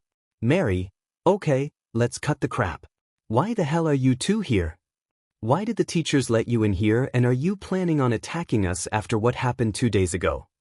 Izuku, alright, don't get your panties in a twist. You think we want to be here? I was willing to get sent to Tartarus, but no, All Might had to step in and now we're stuck here for a year. Momo, wait, All Might? Kirishima, he's part of this? Izuku, and if you're worried about me trying to hurt you, don't. I'm under orders not to hurt you. Tenya, orders? Toga, my Izuku-kun here has a quirk that makes him obey every order he hears from a superior. Your teacher, principal, and All Might are registered as superiors. They ordered him to not hurt you guys so he's physically incapable of doing so. Zero, that sounds more like a curse than a quirk. Kyoka, I've never heard of a quirk that benefits someone else besides the user. Izuku, and if you're still not convinced, this collar I'm wearing will send my head flying with the push of a button from Eraserhead over there. Toru, even for a villain that seems kinda extreme. Izuku, yon I'm tired. Himiko, you want anything? Toga, nah, I'm good. Izuku holds out his right hand. All of a sudden, a common energy drink can materializes in his palm. He cracks open the can and starts drinking. Tenya, food and drinks aren't allowed in class except for during lunchtime. Izuku, Tenya, the same applies for you, miss? What are you drinking? It is at this point that the class notices that the straw Toga is sucking on is connected to the back of Izuku's neck. Everyone, Mina, are you drinking him? Toga, I told you blood was one of my favorite things. Denki, we didn't think that meant you liked drinking it. Sato, how are you okay with this? She's drinking your blood like cola. Mineta, alright, that one deserves a rim shot. Izuku, besides I keep tons of my blood stashed away so I can always replenish. Izuku says as he finishes his energy drink. He then opens his mouth widely and proceeds to eat the can. He swallows the last of it while the class watches with wide eyes. Shoji, did you just eat a can? Izuku, yeah, and what of it? Mineta, okay, these two are definitely crazy. Momo, excuse me. Izuku, Momo, are you perhaps made with me? Toga, you did hit him in his jewels with a metal rod. Izuku, pissed, just say what you want already. Momo, alright. It's just that your materialization ability seems familiar, yet I don't think I've heard of one that can create actual edible food. Izuku, sigh, what I have isn't a materialization ability. I can ingest inorganic objects and substances and store them in my body. I can isolate and reproduce the materials they're comprised of. In other words, I can't do anything if I haven't already ingested materials. Tsuyu, does that mean you'd already drank that energy drink before? Izuku, no, food goes straight to my stomach. I have the ability to swap out objects I touch with objects in my storage. I can store food that way. It doesn't go bad and food stays warm or cold. Kyoka, he's like a walking oven and fridge. Toru, alright, me next, what's with the eye patch? Izuku, why do you think? It's to block my right eye. Toru, why? Izuku, in case you haven't noticed, I'm a bloody cyborg. I've got a plug in the side of my head and a mechanical eye that functions as a camera. You really think your teachers want me to record everything I see? Toru, I see your point. Izuku, you're kind of an airhead, aren't you? Tenya, why do you have a mechanical eye? Izuku, why don't you ask little Miss Vanilla Cherry over there? It was her dad who did this to me. Izuku says as he looks to Shoko who's sitting nearby. She turns in her seat to look at Izuku. Shoko, so my father did that? Izuku, yeah, burned half my face and incinerated my eye. That's the kind of thing you don't forget. Katsumi, bullshit. Izuku, Katsumi stands up from her desk and walks up to Izuku. Katsumi, that's bullshit. Endeavor never did anything to you. I was the one who did that to your eye. Izuku, Gore, you again. What the hell are you talking about? Katsumi, stop pretending that you don't remember me. We grew up together. We're bloody best friends. Don't talk to me like we're strangers. Izuku, damn it, again with this? Izuku pulls the straw out of his neck and stands up to Katsumi. Izuku, listen, I don't know who you are but you keep giving me these hellish headaches. It's like my mind is ripping itself in half. So stop spouting your goddamn nonsense. Katsumi, nonsense. I watched you die in front of me. By my hand. Do you have any idea how many nights I laid awake because your dying smile was haunting me? Your family, your last words to me, did they mean nothing? Izuku, enough already. Leave me alone, you crazy beach. I'm tired of listening to your lies. Katsumi, lies, huh? Well, try telling me this is a lie. Katsumi yells as she reaches into her pocket. She pulls out her phone and holds it in front of Izuku's eyes. It takes a second for Izuku to realize what he's looking at, but seeing the screensaver causes his eye to widen. The screensaver appears to be a picture of a young him with green hair and eyes playing with a young version of Katsumi. Katsumi, go ahead. Tell me this is a lie. I dare you. Izuku feels his heart hammering in his chest and a pain in his head. Izuku, this isn't real. I've been missing my eye since childhood, and I naturally had black hair at that age. Katsumi, no you didn't. Your hair's been green since birth and you had Uncle Hisashi's eyes. Izuku, enough. Izuku raises his right fist and it becomes enveloped in crimson flames. Izuku, say another bloody damn word and I'll rip your throat. Before Izuku can yell out another word, he feels Toga hug him from behind. Toga, Izuku-kun, please calm down. Don't do anything you'll regret. Izuku looks at Toga and finds his composure. At this moment the sensation and smell of his flesh burning sets in. His collar then makes a beeping noise followed by a mechanical sound. Izuku looks to Aizawa to see him holding some sort of device reminiscent of a handheld detonator in his hand. Izuku sighs and extinguishes his flames. Using thermal regulation, he returns his body temperature to normal. Seeing this, Aizawa disarms Izuku's collar. Izuku stares Katsumi dead in the eye with a killer glare.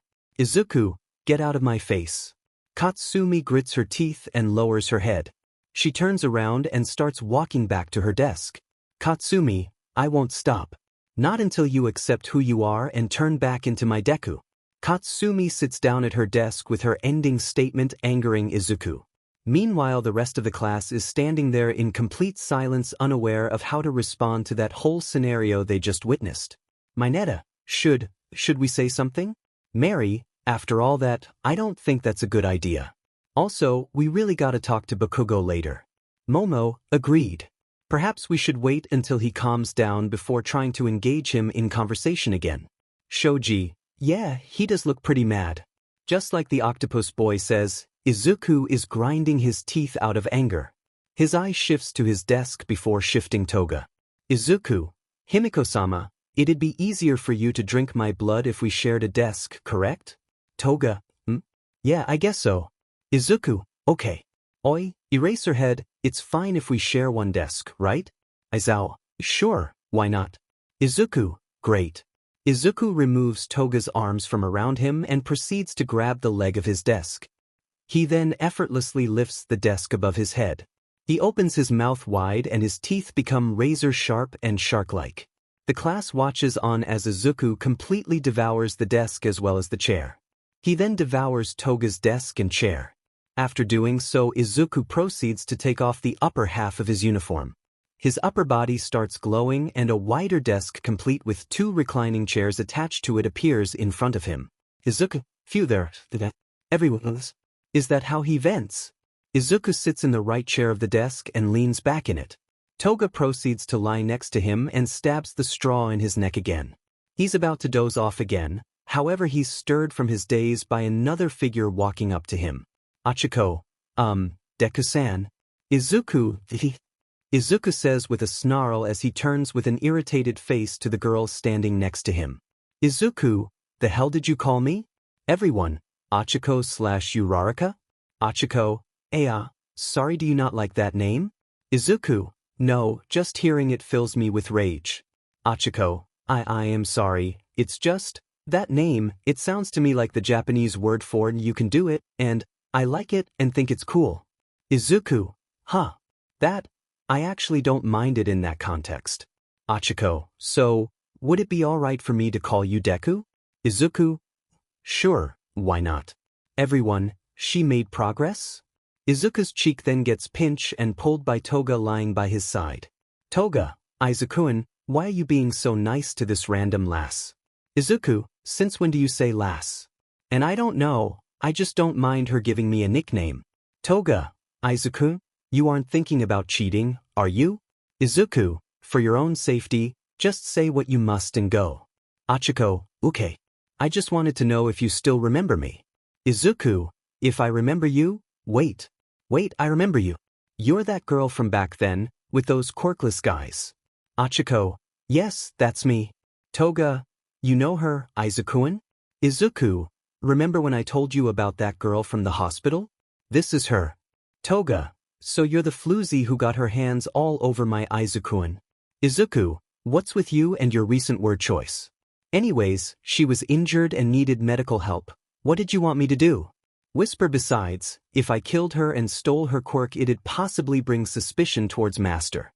Toga, gore, I guess, but I still don't like it. Achiko, I understand that you're a villain, but I really want to thank you properly for what you did for me. Izuku, thank me?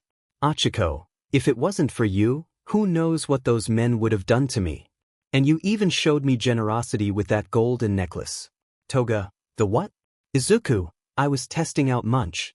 Achiko, from the bottom of my heart, I sincerely thank you and hope we can get along.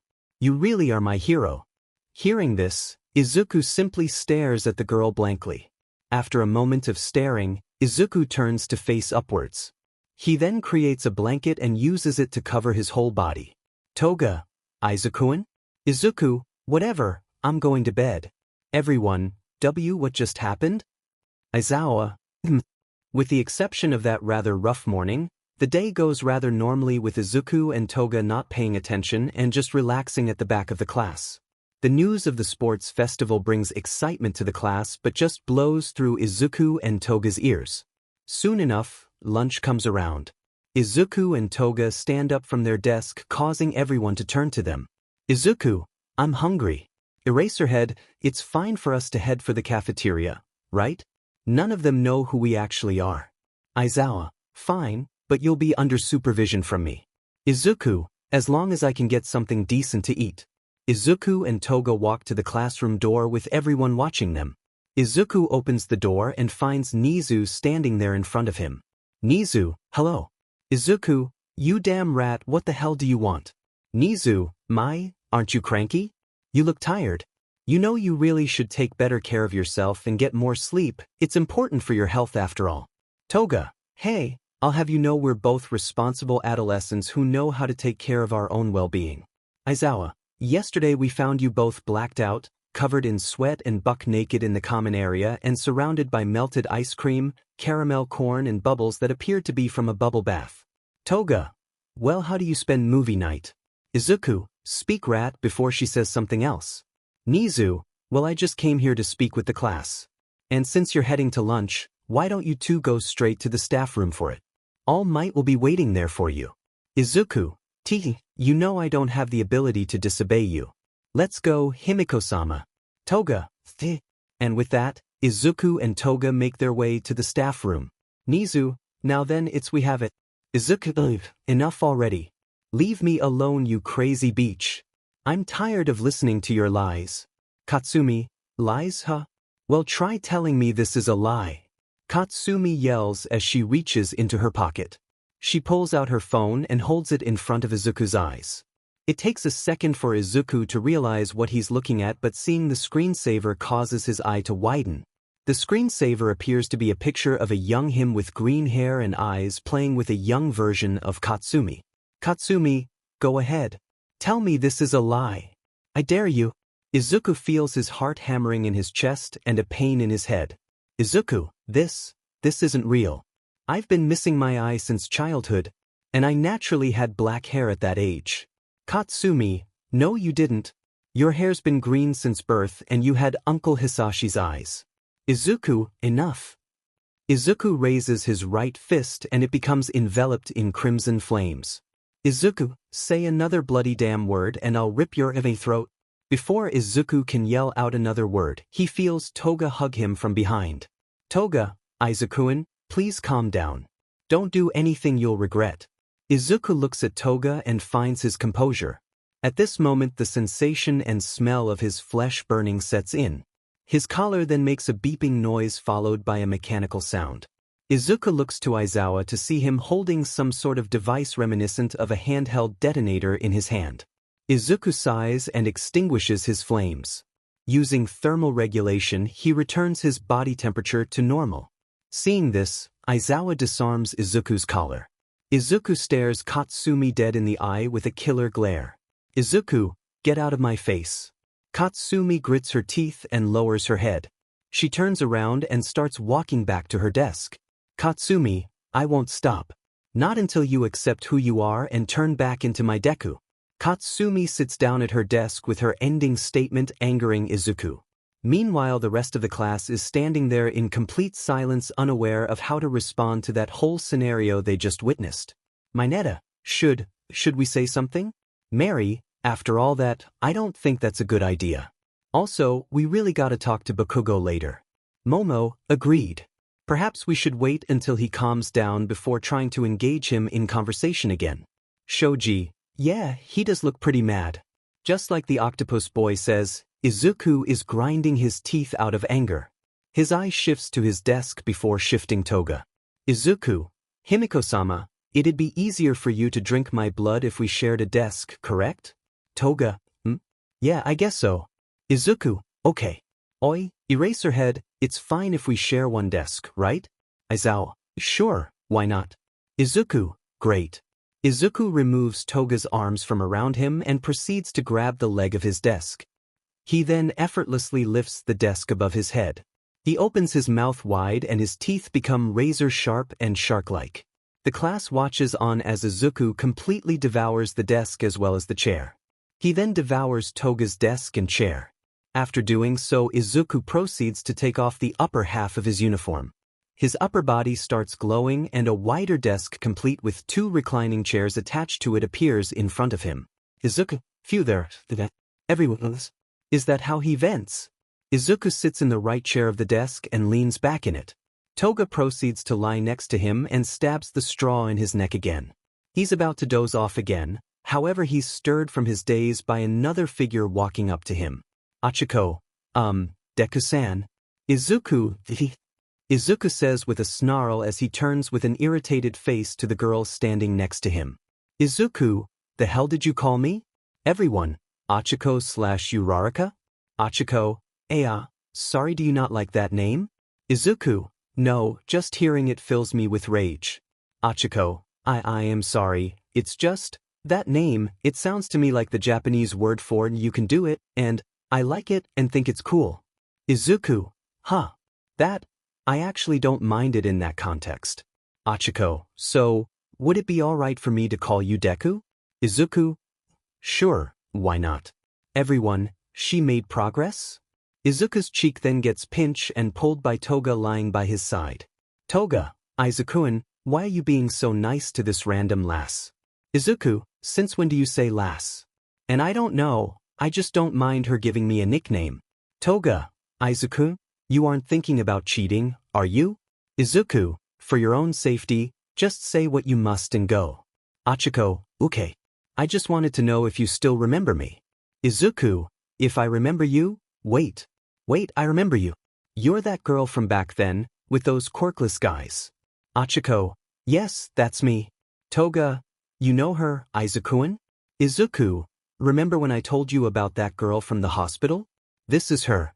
Toga, so you're the floozy who got her hands all over my Izuku-an. Izuku, what's with you and your recent word choice? Anyways, she was injured and needed medical help. What did you want me to do? Whisper besides, if I killed her and stole her quirk it'd possibly bring suspicion towards Master. Toga, gore, I guess, but I still don't like it. Achiko, I understand that you're a villain, but I really want to thank you properly for what you did for me. Izuku, thank me? Achiko, if it wasn't for you, who knows what those men would have done to me. And you even showed me generosity with that golden necklace. Toga, the what? Izuku, I was testing out Munch. Achiko, from the bottom of my heart, I sincerely thank you and hope we can get along. You really are my hero. Hearing this, Izuku simply stares at the girl blankly. After a moment of staring, Izuku turns to face upwards. He then creates a blanket and uses it to cover his whole body. Toga, Izuku-an? Izuku, whatever, I'm going to bed. Everyone, what just happened? Aizawa, With the exception of that rather rough morning, the day goes rather normally with Izuku and Toga not paying attention and just relaxing at the back of the class. The news of the sports festival brings excitement to the class but just blows through Izuku and Toga's ears. Soon enough, lunch comes around. Izuku and Toga stand up from their desk causing everyone to turn to them. Izuku, I'm hungry. Eraserhead, it's fine for us to head for the cafeteria, right? None of them know who we actually are. Aizawa, fine, but you'll be under supervision from me. Izuku, as long as I can get something decent to eat. Izuku and Toga walk to the classroom door with everyone watching them. Izuku opens the door and finds Nizu standing there in front of him. Nizu, hello. Izuku, you damn rat, what the hell do you want? Nizu, aren't you cranky? You look tired. You know you really should take better care of yourself and get more sleep, it's important for your health after all. Toga, hey, I'll have you know we're both responsible adolescents who know how to take care of our own well-being. Aizawa, yesterday we found you both blacked out, covered in sweat and buck naked in the common area and surrounded by melted ice cream, caramel corn and bubbles that appeared to be from a bubble bath. Toga, well, how do you spend movie night? Izuku, speak rat before she says something else. Nizu, well, I just came here to speak with the class. And since you're heading to lunch, why don't you two go straight to the staff room for it? All Might will be waiting there for you. Izuku, you know I don't have the ability to disobey you. Let's go, Himiko-sama. Toga, And with that, Izuku and Toga make their way to the staff room. Nizu, now then we have it. Talk about your current situation. Tenya, sir, could you please explain what's going on? Nizu, why certainly. As you're all aware, the two who joined your class are wanted criminals. The vampire, real name, Toga Himiko, wanted for assault, larceny and the multiple murders of both heroes and civilians. She also happens to be incredibly attached to her partner. Speaking of which, Hero Killer Hero, real name, Izuku Midoriya, wanted for assault, larceny, kidnapping, over 100 murder convictions, the majority of which were heroes and possible acts of terrorism in America. His case is a lot more complicated and the reason they're here. Mr. Midoriya here happens to be the son of the retired and hospitalized rank 67 hero, Hisashi Midoriya, and until recently was a normal student much like the rest of you. Mina, wait, he's the son of the Jade Dragon, one of Japan's top heroes. Zero, wait, wasn't the hero killer the one who put the Jade Dragon in the hospital? Momo, does that mean he tried to kill his own father? Nizu, yes, you're all quite right. Tsuyu, you said until recently that he was a normal student? What do you mean by that? Nizu, yes, that's the complicated part. I'm sure many of you know of the slime villain attack that happened 1 year ago. I'm sure Ms. Bakugo does since she was the hostage in question. Yeah, that made the news that day. Nizu, it was during this incident that Izuku Midoriya was thought to have been killed. Aizawa, his fatal injury was a large explosion directly to the face, that should explain his scar and eye. Kirishima, an explosion? Bakugo. Kirishima turns to Katsumi to see her looking away and covering her face with her hand. Nizu, you should be able to understand how she feels now. Shoko, if that is true, I have a question. Why does he think Endeavor was the one who gave him that injury? Nizu, if you'll wait I'll tell you. In any event, it seems he wasn't actually killed. He was abducted and a fake corpse was left in his place. Momo, abducted? But Nizu, I'm afraid I can't tell you. That information is classified to the police and only a select few. Aizawa here doesn't even know. Anyways, he was abducted and indoctrinated into the so-called League of Villains. He's received various augmentations to his body and had been brainwashed by someone. His memories were erased and replaced by fake ones, turning him into the blood-thirsty killer you see today. Denki, what? Mary, that just sounds like something straight out of an action movie. Katsumi, who did this?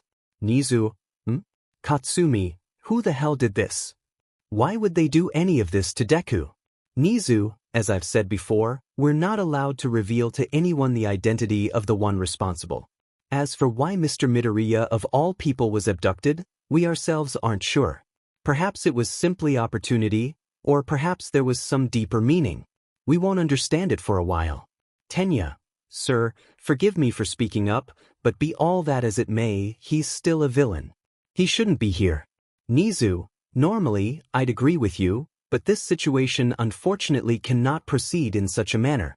All Might himself has suggested the possibility that his original memories and personality are actually still intact and can be recovered. He's exhibited strong emotional reactions when confronted with his past. In almost all instances he'll react violently against it, however he's displayed passive reactions such as crying for his mother who he claims not to care about. Zero, okay, that still doesn't explain why he's here. Nizu, Izuku Midoriya was known to be a hero fanatic, one might say he idolized them. He's here in this hero academy in the hopes that being here will bring out his real self. Shoji, you can't be serious. Aizawa, I'm afraid we are. Bakugo, he seems the most aggravated when interacting with you. If you actually want to bring the real him back, it'd be in your best interest to avoid interacting with him as much as possible. Katsumi, Tisich, fine. Aizawa, good, and Uraraka. Achiko, why yes? Aizawa, he seems to be less aggressive towards you for some reason. I want you to try and reason with him. Achiko, okay. Nizu, we're not asking you to take pity on him or befriend him, just try and prove to us that he can still be saved and that what we're doing isn't pointless. The class looks amongst themselves. They're all hesitant on proceeding with the plan. Among all of them, only Katsumi and Achiko have their resolves already steeled. Meanwhile, in the staff room, Izuku, enough with the small talk. Just tell me what it is you want.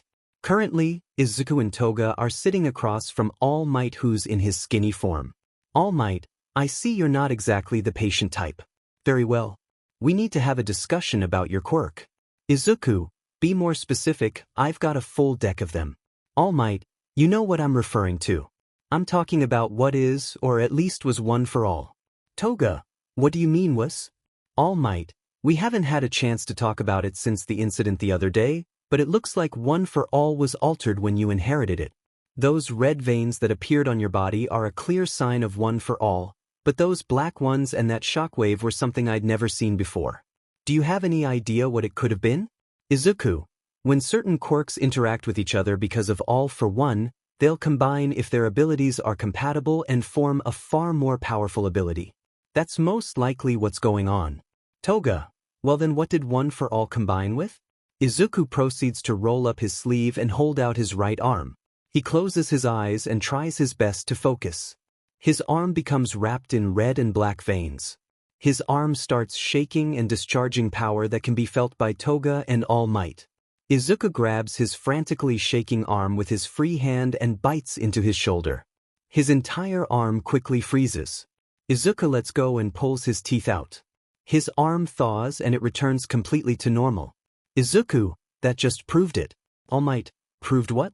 Izuku, just now, I tried to use all for one, and that happened. This shows that the quirk one for all combined with is all for one. All Might, you gotta be kidding me. Izuku, this doesn't make sense. One for all is a stockpile quirk. It bears no similarities to all for one. They shouldn't mesh together like this. Toga, maybe there's something you're missing. Something about your quirk that the big boss forgot to mention. Izuku, maybe. All Might. So this is the result of one for all and all for one combining. If he got his hands on this, there's no telling what hell he could unleash in any event. We've now discovered the two different pieces of this new ultra-powerful quirk. However, with ultra power, there's bound to be a plus ultra risk to using it. You may not like it, but if you want to learn how to use whatever this quirk is, you'll need my help. I've had the experience using one for all. I can show you how to master it.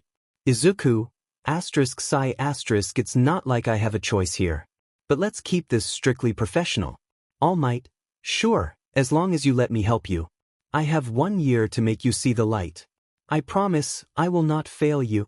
Meanwhile, League of Villains hideout. In the hallway to the living quarters of the League members, Rin can be seen sneaking into her room. Well, if it isn't Rin. Looking ahead, Rin can see none other than Tamura standing ahead. Tamura, just the girl I was looking for. Rin, Tamura, leave me alone. Tamura, oh come on now, don't be like that. I just want to talk. Rin, yeah, well go find someone else to talk to. Rin says angrily as she enters her room and slams the door behind her. Tamura, alright, I see you're in a mood. I guess I'll just go talk to Water. I heard he made a real interesting deal with you the other day. Without so much as 2 seconds passing by, the door quickly flings open with Rin bursting through it. Rin, how do you know about? Rin suddenly goes dead silent as she feels something pressed up against her stomach. Tamura, I have my ways of knowing, but don't worry, I won't say anything to Sensei. That is, as long as you help me out. Rin looks down in horror to see 4 of Tamura's fingers touching her belly with the 5th hovering above it. Tamura, all that trouble to protect something that small. I know I could never threaten you into helping me out, but that little parasite born out of your Stockholm Syndrome will probably give me results. Remember Rin, 5 fingers is all it takes to end a life. Rin, what do you want from me? Tamura, atta girl. There's a black and orange notebook that belonged to the brat. Bring it to me. Tamura removes his fingers from Rin's stomach and stares her in the eye. Rin lowers her head and steps back into the room. After a moment, she comes out holding a notebook. Rin here. Rin says as she hands the notebook over to Tamura.